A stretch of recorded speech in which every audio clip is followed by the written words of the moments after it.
My mother-in-law destroyed my $11,000 wedding dress because she wanted to try it on.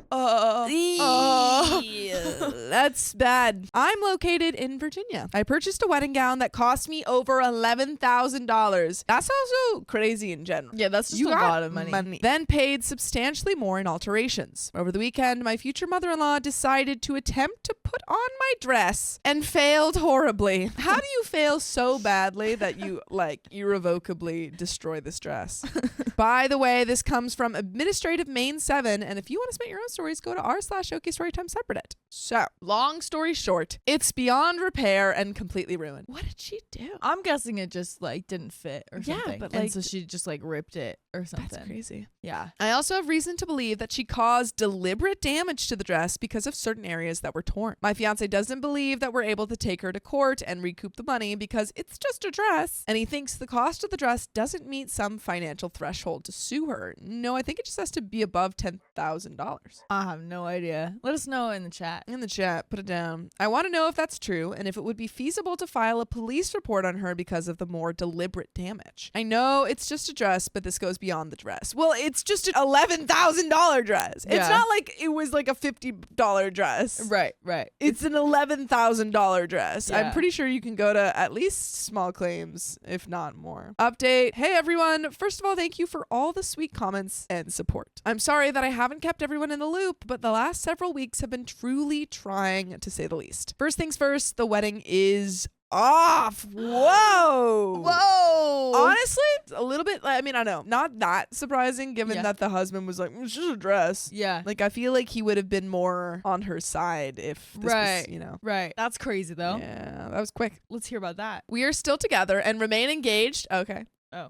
Never mind. I spoke too soon. Maybe we should have read one sentence. But things are very, very strained between us. The only thing that has really stopped me from leaving this relationship is that I love him from the bottom of my heart, and I can see how much this is hurting him. I really want to work past this if we can. We're both committing to seeing a couples therapist. After future mother-in-law ruined my dress, my fiance confronted her by telephone and demanded that she help cover the damages to the dress. She refused because she said it was an accident, and she really was just trying to help. She literally tried to spin this as her effing helping me by, I quote, giving me a standard to aspire to. What standard? What? And she also effing admitted that she just wanted to feel as young and beautiful as me. The worst part is that he believed her BS.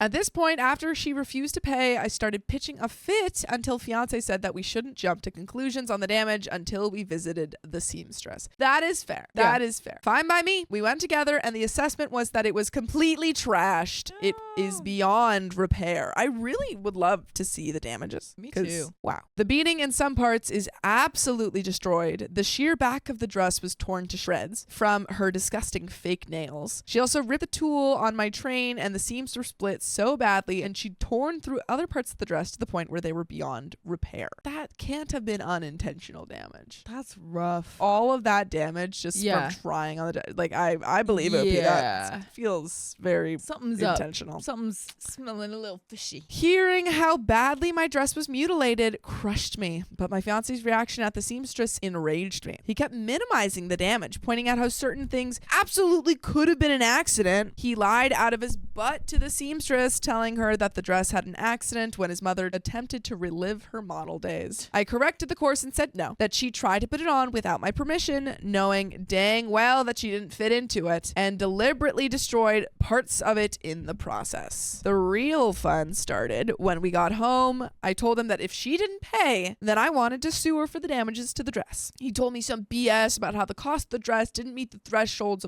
for a lawsuit. Okay. I took my butt straight to the internet, posted to the LegalAdvice subreddit, and Googled the thresholds for small claims court in Virginia before printing all of the responses I got and forcing him to read them. He conceded that she owed us something and called her with me sitting there. As I sat there, I crap you not, he argued with her for all of 5 minutes before she broke down sobbing, accused him of not loving her, called me trash for turning him against her, and how could money be so important than her love for, be more important than her love for him. He actually soothed her and told her that he understood, but I'm being super emotional over the dress and this would help it blow over.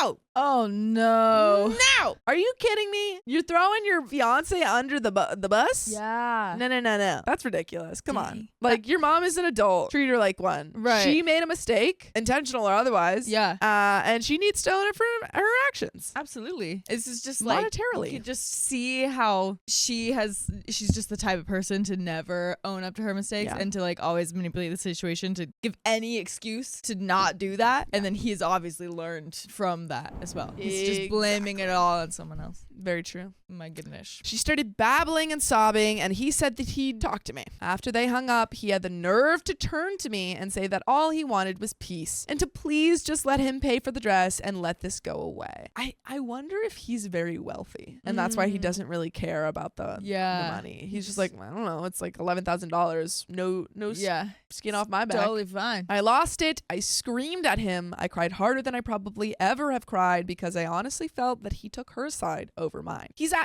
prioritizing her feelings, at least. Yeah. I told him that it wasn't about the dress and that if he genuinely believed that this was over an overpriced dress at this point, then we needed to cancel the wedding and he and his mommy could have a nice vacation to Colombia without me. Whoa. That's where we're going. That's where we're right now. Right now. We argued and, like he's been doing, told me that he saw my point. I told him that I didn't want her at the wedding. Shockingly, he agreed. Wow. I feel like he's just saying whatever these people want to hear. Like whatever OP wants to hear and whatever his mom wants to hear. He's like, yeah, sure. Yeah. I mean, if this is someone that just wants to keep the peace no matter what, he's got to have no opinions for himself. I sat next to him the next day when he called her and told her that because of what happened, we couldn't have her at the wedding. I actually felt proud when he hung up on her after she screamed and sobbed about how he couldn't do this. I began to consider that maybe I was wrong about how he refused to stand up to his mother. That is, until I was on our shared iPad. I rarely use the iPad because I'm way happier with my Kindle, but I'll reach for the iPad in the rare event that my Kindle is out of juice and my phone is out of reach. While I was using it, what pops up are messages from future mother-in-law asking about the best way to purchase discounted flights to Colombia. I scrolled through the messages and he had folded the very next day saying that he had disinvited her for my sake, but still wanted her at the wedding. See, exactly what I said. He just tells them what they want to hear. Yeah. But the second someone else asks, like, it's probably just going to be an ongoing back and forth. Oh, yeah. That he'd slowly work on changing my mind, and hopefully on the weekend of the wedding, I'd be feeling forgiving and welcome her, and if not, I could deal with it. Dang. I lost my mother effing mind. I actually packed my bags. He was the one that ended up leaving to stay with his friend while I stayed in the house. The fight wasn't pretty.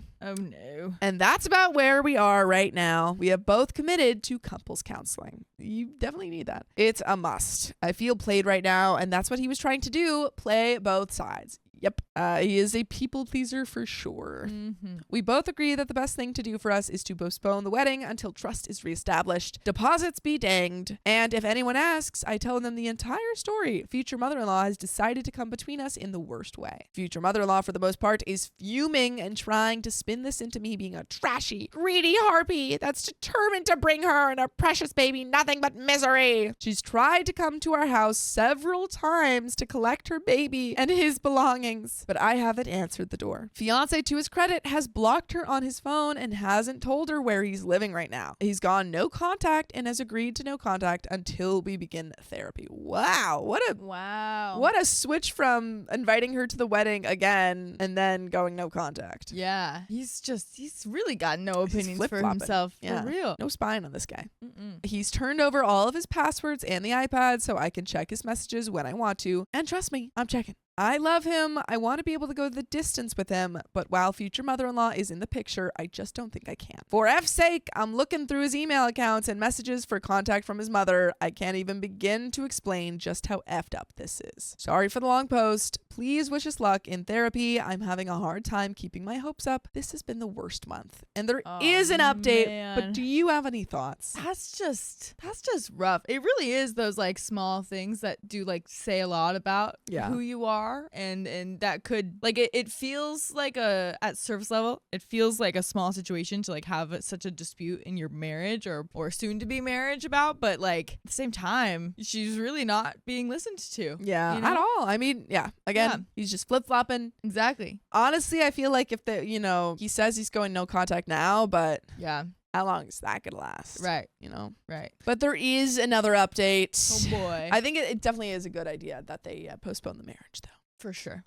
Do that until you're really secure in a relationship. Yeah. This has been the cherry to top off a not so fabulous week. To everyone that so bashed my husband, private messaged me to tell me how weak, pathetic I am, tell me I'm stupid. Trust me, you think I don't get how this looks to other people? He isn't getting away with anything. I know seeking help and counseling looks stupid to other people, but it's my relationship. Please respect that. Also, to the vicious people that are reading my posts and then immediately posting them to Facebook/other websites so they can post nasty things and try and figure out my identity, there's a special place in heck for you. If this keeps up, I can't post here anymore. I have too many people that are reaching out to me trying to guess my identity, future mother-in-law's identity, and it's becoming extremely stressful. The only reason I'm posting here is to ask other ladies here for advice on dealing with future mother-in-law that's getting increasingly aggressive. There's several new things to report. One being that my fiance has kept his end of the bargain. He's had no contact with future mother-in-law. Great. Oh. How do I know? I'm religiously checking his accounts, and she's also losing her mind. This week, I've woken up to the following. My Ring app has gone off 4 times, all at odd hours of the night. It's her. I have footage of her shoving notes under my door. Okay. Nasty notes shoved under the door demanding to talk to my fiance, accusing me of driving a wedge between them, and they're also in like magazine cutout letters. Yeah, right. Yeah. It's just like, you have 4 days.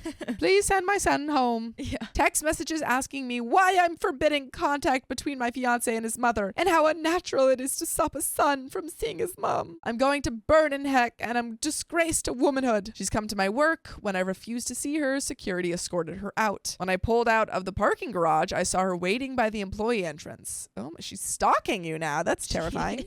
Fiance and I typically go shopping on Wednesday nights. She knows this because she's gone with us a couple of times. Guess who is waiting for us in the parking lot at 7 p.m.? She's full stalking you. Boy. Wow.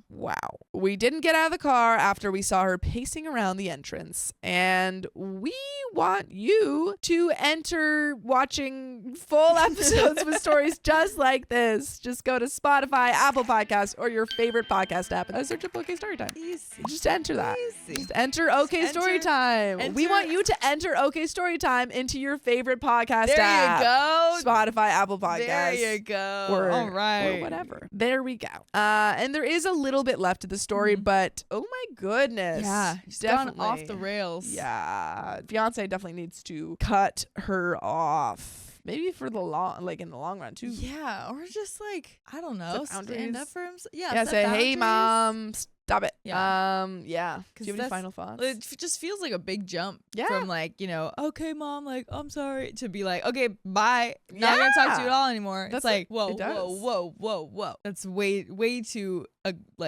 extreme. Mm-hmm. Yeah. Now she's showing a lot of extreme behavior too. Yeah. I'm documenting everything just in case she continues to get crazier. Fiance and I will be going to the local PD tomorrow to file a report and look into getting a temporary restraining order. Thank you to everyone that's offered me kind words, support, and even baked goods. You guys are wonderful. I really appreciate you. And that is the end of that story. Wow. Wowie wow. What a crazy one. Wow. I really need to know some facts. Yeah. I need to know, one, who paid for the dress originally. Yes. Are they rich? Because it seems like they might be. I mean, I feel like if you're paying for an $11,000 dress, That's a lot. you gotta be rich. Even like 3,000 is a lot. Yeah. Yeah. No, you gotta have a little money. Yeah. But I think for OP's sake, cutting the mother off is probably, I feel like this is not the first time that this behavior has been there. Yeah. It's just the 1st time it's sure. probably affected OP so much. Right. With like the direct impact of the dress being ruined. Yeah. But that is the end of that story.